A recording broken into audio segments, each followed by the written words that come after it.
Comencé a gritarle todas las maldiciones que se me ocurrieron. Mi abuela siempre me dijo que si alguna vez yo veía algo malo, al diablo, algún demonio o algo que no fuera de este mundo, decirle groserías y ofenderlo era la mejor manera de alejarlos. Y eso fue exactamente lo que hice. Aquella cosa comenzó a retroceder lentamente, sin quitarme la mirada de encima, hasta que finalmente se fue. Entonces me quedé sola. Bienvenidos a Estación Relaterror.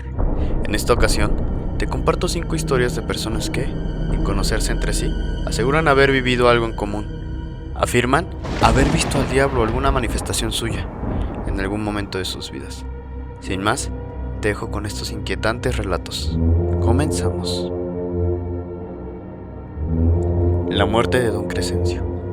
Mi nombre, bueno, eso en realidad no es relevante. Como muchos en México, crecí en un pueblo lleno de creencias y supersticiones. Debo admitir que durante mi niñez yo creía en todo eso, en duendes que te esconden las cosas, en brujas que se llevan a los niños no bautizados, en nahuales, personas que se transforman en animales, que dependiendo de la región pueden ser protectores, pero en la mayoría de los casos son brujos con malas intenciones. También creía en el diablo, y en general en cualquier tipo de manifestación que no fuera de este mundo. ¿Quién no ha escuchado, sobre todo en los pueblos, historias de alguien que fue al monte y se peleó con el diablo? Mi caso no era muy diferente. Con el tiempo, uno se va alejando de la iglesia y de las creencias en general. Supongo que es normal, y esos miedos a lo inexplicable también se van, o eso creemos. Cuando cumplí 17 años salí de Zongolica, Veracruz, junto con mis primos, en busca de mejores oportunidades. Ahí, como en muchos lugares del sur, la gente se muere de hambre. Llegamos a la Ciudad de México y comenzamos a trabajar en la obra como chalanes. No nos quedábamos a dormir en la ciudad. Todos los días viajábamos del estado a la capital porque era mucho más barato que rentar cerca. Un día, por retrasos en la obra, nos pidieron quedarnos más tiempo. En esos años no había tanto transporte como ahora, y yo hacía más de 2 horas y media para llegar a mi casa, que estaba cerca de Chalco. Nos dieron salida cerca de las 11 de la noche. Yo sabía que ya no iba a alcanzar a llegar. Trabajábamos por la colonia Escandón, cerca de donde hoy está la estación del Metrobús Chilpancingo. El velador de la obra era mi amigo. Le pedí chance de quedarme ahí esa noche. Don Crescencio llevaba muchos años trabajando ahí. Era un hombre mayor, quizás de unos 65 años o más, la verdad no sabría decirlo. Me dijo que sí, incluso me dejó quedarme en la caseta con él. Eran los primeros días de enero y el frío era muy fuerte. Él tenía que hacer sus rondines cada hora.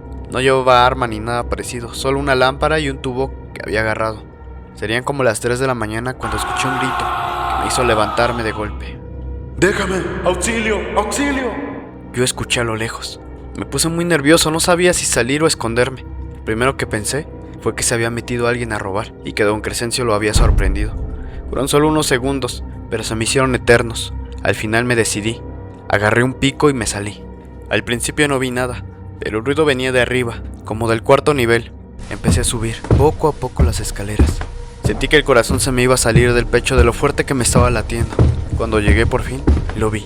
En una esquina estaba Don Crescencio, de rodillas, con la cara pegada al piso suplicando.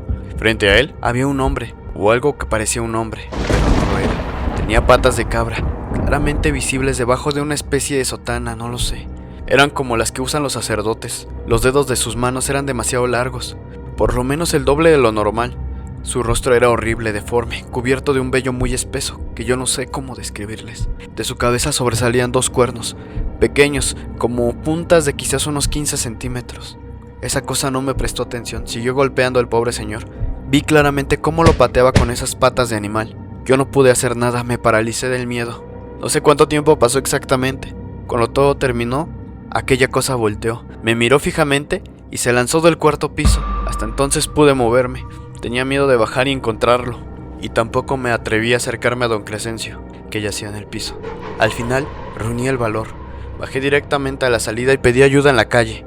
Volvimos a entrar ya con la policía. También llegó una ambulancia. Subieron el cuerpo del pobre señor y lo bajaron ya cubierto con una sábana. De mi declaración, conté lo que vi, pero obviamente nadie me creyó. La versión oficial que dieron en la obra fue que Don Crescencio murió de un infarto. Tiempo después, uno de sus familiares se me acercó para hablar conmigo. Me dijo que el cuerpo estaba intacto, sin signos de violencia, y que la autopsia confirmó que la causa de muerte había sido un infarto fulminante. Pero también me confesó algo más.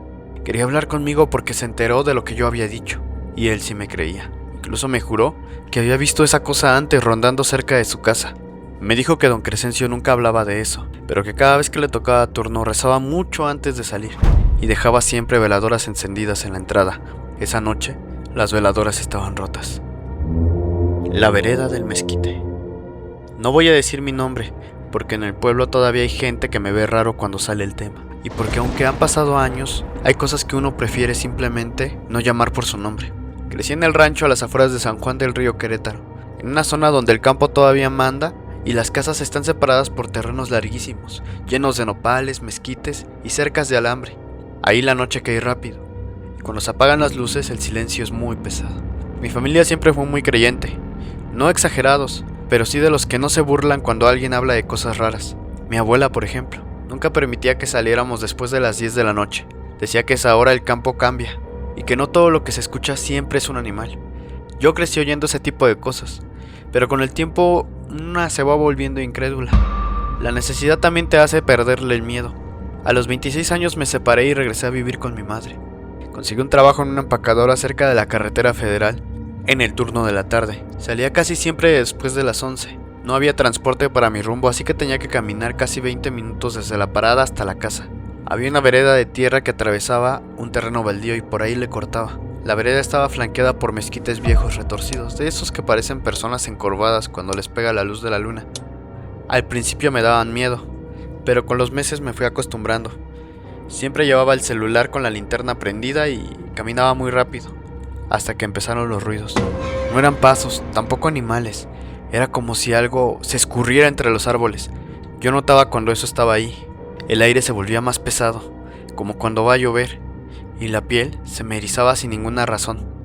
Las primeras veces pensé que eran mis nervios, el cansancio, el miedo de esas cosas que yo escuché cuando era niña. Una noche, mientras iba por la vereda, escuché claramente que alguien me dijo: "¡Ya eres!". La voz era muy femenina, era baja, era rasposa. Me detuve en seco, alumbré alrededor y no vi nada. El corazón se me quería salir del pecho. Caminé mucho más rápido, casi corriendo, y no volví a escuchar nada. Al día siguiente se lo conté a mi mamá. Ella no me preguntó nada, solo fue a buscar un escapulario y me lo puso en el cuello. Me dijo que no respondiera nunca si volvía a escuchar algo en el camino. La siguiente semana volví a escuchar. Esta vez no me habló, iba caminando junto a mí. Lo supe porque se escuchaba cómo el pasto se aplastaba al mismo ritmo que mis pasos. No miré, no recé, solo caminé. Cuando llegué a casa me di cuenta de que el escapulario estaba frío, helado, como si lo hubieran metido al refrigerador. La noche que todo cambió fue un viernes. Salí más tarde de lo normal. No había luna. La vereda estaba completamente oscura. A la mitad del camino, la linterna del celular empezó a parpadear y se me apagó. Ahí la sentí frente a mí. Alcé la cara, pero no la pude ver muy bien. Parecía como una mujer parada. Tenía el cabello largo, tapándole la cara. Vestía algo parecido a un rebozo viejo. El olor era como de tierra húmeda. Y algo más rancio. Me habló otra vez y me dijo: "Ya te alcancé". No sé de dónde saqué fuerzas. Recordé lo que decía mi abuela: no correr, no gritar, no rezar en voz alta. Cerré los ojos y empecé a insultarla, a decir groserías sin sentido, con la voz temblorosa. Sentí que el aire se movía, como si alguien retrocediera. Cuando abrí los ojos, estaba completamente sola. Llegué a casa llorando. A la mañana siguiente mi mamá se fue con una señora del pueblo, de esas que saben. Me hicieron una limpia, y la señora le dijo a mi madre que ese día no me dejara ir al trabajo, o esta vez yo ya no iba a regresar. Que en el mezquite hay algo, que era el diablo, y aunque yo decía ver una mujer, no era más que una forma que tomó para atraparme. En el trabajo no me dejaron cambiar de turno, así que tuve que renunciar. Aún recuerdo la cara de incredulidad de las personas a las que le conté. A los meses, supe que encontraron restos de ropa vieja enterrados en el mezquite. Nadie dijo nada oficialmente, dijeron que era basura. Pero desde entonces, cada vez que paso por ahí de día, siento que alguien me mira, incluso si hay personas. Los mayores cuentan que hombres y mujeres se han perdido ahí, de la misma forma en la que me pasó a mí. Entrar para cortar camino y un día no regresar. Yo no sé si sea verdad que fue el diablo, una bruja, una aparición o lo que sea, pero les juro que me pasó y fue verdad. La cuna.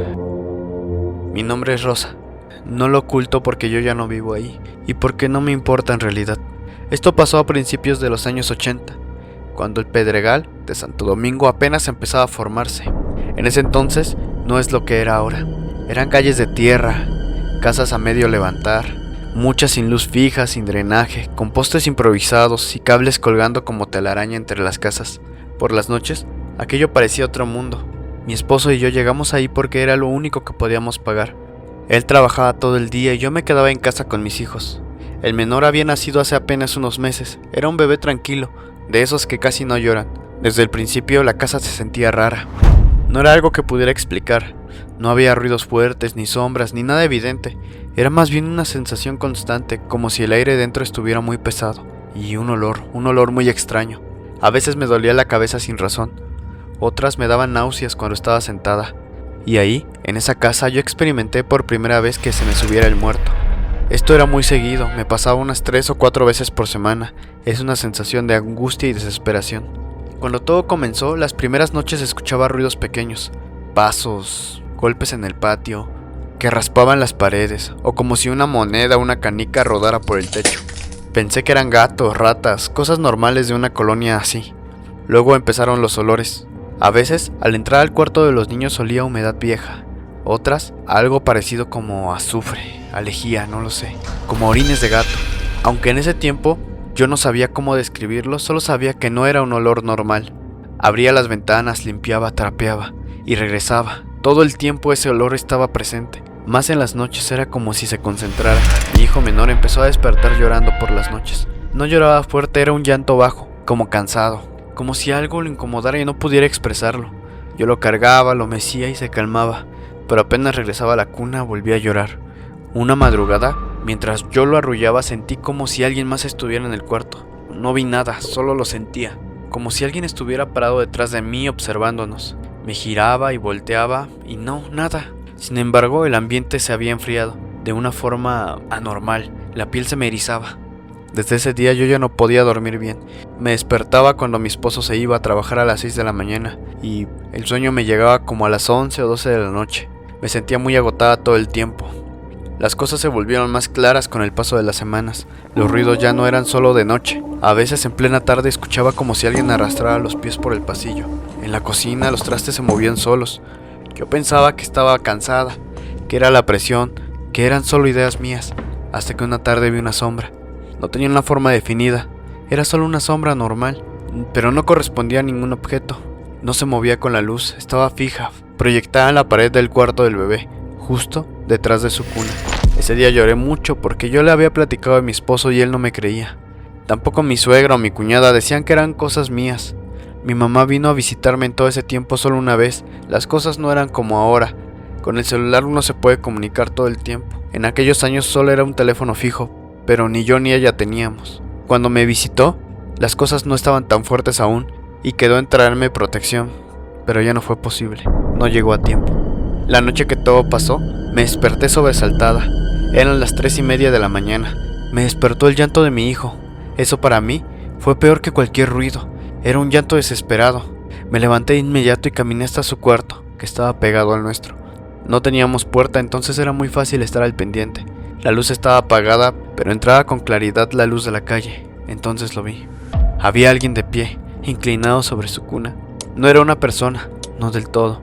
Era alto, demasiado. Su cuerpo era oscuro, como si absorbiera la luz. Tenía una silueta humana, pero sus piernas eran distintas, dobladas hacia atrás. No pude ver bien su rostro, solo su perfil. Los cuernos eran grandes, pero claros. Supe, sin que nadie me dijera, que era el diablo. No me miró, toda su atención estaba fijada en mi hijo. Yo quise gritar, correr, aventarme encima, pero el cuerpo no me respondió. Sentía que algo me aplastaba en el pecho. De pronto, esa cosa se enderezó lentamente y desapareció, como si se deshiciera en la oscuridad. Corrí hacia la cuna, mi hijo estaba ahí, pero ya no respiraba. Llegaron los vecinos, la ambulancia, los policías. Dijeron que había sido muerte de cuna. Así lo anotaron. Nadie encontró nada raro. Nadie quiso escuchar cuando dije que yo había visto algo. Ni siquiera mi esposo me creyó. Nos fuimos de esa casa poco después. Nunca volví a entrar a ese cuarto. Dejé la cuna ahí, la ropa, todo. No quise llevarme nada. Años después, por vecinos con los que he mantenido contacto, supe que otras familias se habían ido de ese mismo terreno. Decían que los niños se enfermaban, que lloraban sin razón, que no dormían. Hoy vivo lejos de ahí. Mis otros hijos crecieron, yo ya soy una mujer mayor. Pero hay noches que despierto con el mismo silencio, y juro que por un segundo vuelvo a ver esa sombra inclinada esperando junto a una cuna vacía. El caso de las Virgencitas. El siguiente relato viene de don Rafael, originario de Ciudad Nezahualcóyotl. Él cuenta que cuando era niño presenció algo que marcó su vida para siempre. Yo tenía como 6 o 7 años cuando esto me pasó. No lo recuerdo con exactitud. Mi hermano Ramón apenas iba a cumplir 4. Esto fue cuando Neza apenas estaba iniciando, en los primeros asentamientos de la colonia Las Virgencitas. En ese entonces no había calles bien hechas, ni banquetas, ni alumbrado como ahora. Eran puros terrenos baldíos llenos de tierra suelta, montones de basura, hoyos y cercas improvisadas con láminas. Ahí los niños jugábamos hasta que oscurecía. Nadie nos cuidaba mucho porque todos los adultos trabajaban y además no había nada que tenerle miedo. Eso creíamos. Solo escuchábamos el grito de la mamá que nombraba al niño para meterlo y eso era todo. Salíamos disparados a la casa. Mi hermano y yo siempre jugábamos juntos. Él no se me despegaba para nada.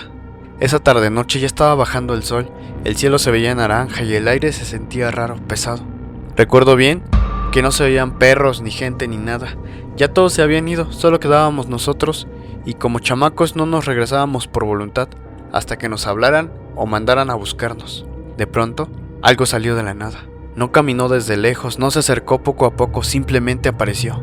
Era grande, más alto que cualquier adulto que yo hubiera visto. Tenía un cuerpo como de un hombre, pero la cabeza era como de un puerco. Era un hocico grande, oscuro, con colmillos que le brillaban. Sus ojos no parecían ojos normales, eran como 2 huecos negros. Cuando lo vimos, los dos salimos corriendo. Yo iba adelante, jalando a mi hermano de la mano, pero él era muy pequeño. No podía correr rápido. Sentí como se me soltó, no sé explicarlo. Volteé y eso lo tenía agarrado. Mi hermano gritaba horrible, como si lo estuvieran quemando. Yo quise regresar, quise hacer algo, aventarle piedras, gritar, pero el miedo me dejó tieso. Sentí que las piernas no me respondían. Esa cosa se lo llevó, hacia un baldío grande, donde no había nada, solo tierra y obscuridad. Y ya, no lo volví a ver. Corrí a mi casa llorando, gritando. Recuerdo perfectamente a mi mamá cuando me vio llegar solo. Al principio no me creyó. Pensó que mi hermano se me había escondido, que era una travesura, pero luego vio cómo estaba. Me pidió que le describiera exactamente lo que había visto. Yo se lo dije, el hocico, el cuerpo, los ojos. Mientras yo hablaba, ella lloraba y rezaba al mismo tiempo. Rezó como nunca. Salieron los vecinos, buscaron por horas, por días. Incluso vino la policía. Y eso era raro, porque aunque ya había muchos asentamientos, no fue hasta el año 63 que Neza se fundó como tal. La gente no me creía, decían que tal vez alguien se lo había robado, que se había caído algún hoyo, o que incluso que pudo ser un perro el que se lo llevó. Lo cual para muchos era la opción más factible. Quizás no lo sepan, pero en aquellos años, en esa y en muchas otras colonias marginadas existían muchísimos perros callejeros, y eran un problema de salud pública. Trajeron consigo la segunda crisis de la rabia. La primera fue a mitad de los años 30, la segunda en los 60 y la tercera en los 80. Nunca encontraron nada. Mi mamá siempre rezó por el alma de mi hermano Ramón. Nunca dejó de hacerlo. Decía que Dios sabía la verdad, aunque los hombres no. Yo crecí con esa culpa, con la idea de que debía haber hecho algo. Ya soy un hombre viejo y todavía sueño con esos gritos. Nunca supe de otro caso igual. Nadie habló de algo parecido, pero yo sé lo que vi. Y sé que eso no era un animal, no era una persona, y no era este mundo. La noche que la sierra nos tragó. Mi nombre es Elías. Mi caso pasó a inicios de los años 2000, en la Sierra Norte de Puebla, cerca de Coetzalán del Progreso, cuando yo tenía 17 años y todavía creía que nada malo podía pasarnos. En ese tiempo vivíamos en una comunidad pequeña y marginada, de esas donde casi todos dejan la escuela temprano y aprenden más del monte que de los libros. Ahí crecer rápido no es opción, es una obligación. Entre los chavos del pueblo había retos, desafíos pendejos para probar quién era más valiente. Uno de ellos era subir a acampar a la zona de la sierra, donde todo el mundo sabía que había plantíos de marihuana. No era un secreto, se sabía y se respetaba. El riesgo real no eran los animales, era la gente. Éramos 7 esa noche. Yo, 3 hombres, 2 mujeres, otro amigo que se nos unió al final. Ninguno llevaba tienda de campaña, obviamente.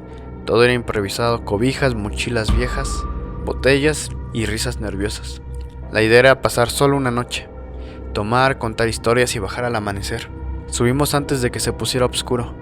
La sierra estaba espesa, húmeda, llena de neblina baja. Al principio todo fue normal, nos reíamos, hacíamos ruidos, como si el monte nos perteneciera. Cuando empezó a oscurecer, todo cambió. Intentamos prender una fogata, pero no pudimos. No importaba cuánto lo intentáramos, usábamos cerillos, gasolina, la leña no prendía. Era como si estuviera mojada por dentro. La noche cayó de golpe y la luna apenas se veía entre las nubes. Entonces, escuchamos eso. Era un gruñido. Al principio pensamos que era un puma o un jaguarundi, animales que existen en esa zona, pero ese sonido no era normal. Era un rugido limpio. Era bajo, profundo, como si algo grande respirara con rabia. El sonido nos rodeaba. Todos nos espantamos y decidimos bajar de inmediato. Nadie quiso quedarse. Empezamos a correr cuesta abajo y ahí fue cuando todo se torció. Nos perdimos. Y eso no tenía sentido. Todos conocíamos la sierra, la habíamos caminado desde niños. Era imposible que nos perdiéramos ahí. Pero cada vereda nos regresaba al mismo punto. Caminábamos y el monte se cerraba más. Como no veíamos casi nada, corrimos en distintas direcciones. Yo iba con otros dos y los demás ya no los volví a ver. La primera noche nadie durmió. La segunda fue aún peor. No habíamos comido nada, el agua que llevábamos en el guaje ya se estaba acabando y los gruñidos regresaban cada vez que estaba oscuro. Esa noche fue cuando Miguel nos encontró. Llegó llorando, fuera de sí. Decía que había visto al diablo. Temblaba, balbuceaba cosas sin sentido, apenas podía hablar. Él juró que entre los árboles vio una figura parada en dos patas, con un cuerpo oscuro y la cabeza de cabra. Dijo que iba arrastrando del cabello a las dos muchachas que venían con nosotros, una en cada mano. Mientras ellas gritaban y pataleaban, él se las llevó más arriba del monte. Nadie le creyó, pensábamos que estaba alucinando. Luego pensamos algo peor, que tal vez la gente de los plantíos se las habían llevado. Y si ese era el caso, sabíamos que ya no había nada que hacer. Miguel nos llevó al punto exacto donde dijo haberlas visto por última vez. Yo mismo vi los surcos en la tierra, como si algo muy pesado hubiera sido arrastrado. Vi mechones de los cabellos enredados en las ramas, y vi huellas que no eran de una persona, ni de algún animal conocido. Bajamos hasta el tercer día, deshidratados, sucios, completamente fuera de nosotros. Cuando llegamos al pueblo, ya nos estaban buscando. Las familias de las muchachas nos acusaron de inmediato, la policía también. Nos metieron a la cárcel. 5 fuimos directo a chingarle. Florencio, él declaró que todo había sido idea mía, que habíamos violado y matado a las mujeres porque estábamos borrachos, y que decir que nos perdimos era solo una treta para despistar a la policía. No lo culpo. A todos nos torturaron para que diéramos esa declaración falsa, y él fue el único que cedió. Los que éramos menores pasamos solo 5 años en la corre. Juan, que ya tenía 18, recibió 20 años por cada víctima en el penal de San Miguel. Cuando salí, me enteré de que se había quitado la vida solo 3 años después de estar preso. Nunca encontraron los cuerpos, nunca encontraron ropa, nada. Oficialmente ellas desaparecieron en la sierra. Yo me fui de Puebla, pero todavía hoy, después de todos estos años, cuando escucho un gruñido en la noche, aunque sea de un perro, recuerdo esa noche. La noche en que la sierra nos cobró algo y nunca nos lo devolvió. A lo largo de esta emisión, escuchaste distintos testimonios, personas que no se conocen entre sí, lugares separados por kilómetros, por años, por vidas enteras. Y aún así, hay algo que se repite. No son solo figuras, ni sombras o animales deformes, ni palabras como diablo usadas por costumbres. Son experiencias inexplicables, y en algunos casos, ausencias permanentes. En pueblos, colonias marginadas, sierras y baldíos, hay cosas que no entran en un informe, cosas que no dejan huellas claras. Tal vez todo tenga una explicación. Tal vez el miedo, la pobreza, la culpa o la sugestión expliquen cada historia. O tal vez no, no lo sé. Eso es a criterio de cada persona. Tal vez hay lugares donde algo escucha, donde algo espera, y donde basta una noche, una decisión imprudente, un paso en falso, para no volver. Gracias por llegar hasta aquí. Cuéntame en los comentarios si conoces alguna otra historia. Y no olvides regalarme tu poderoso like, suscribirte o compartir. Eso me ayudaría bastante. Soy Yaro, de Estación Relaterror, y te agradezco me hayas escuchado en este día, tarde o noche. Sin más por esta ocasión, me despido. Nos vemos. Adiós.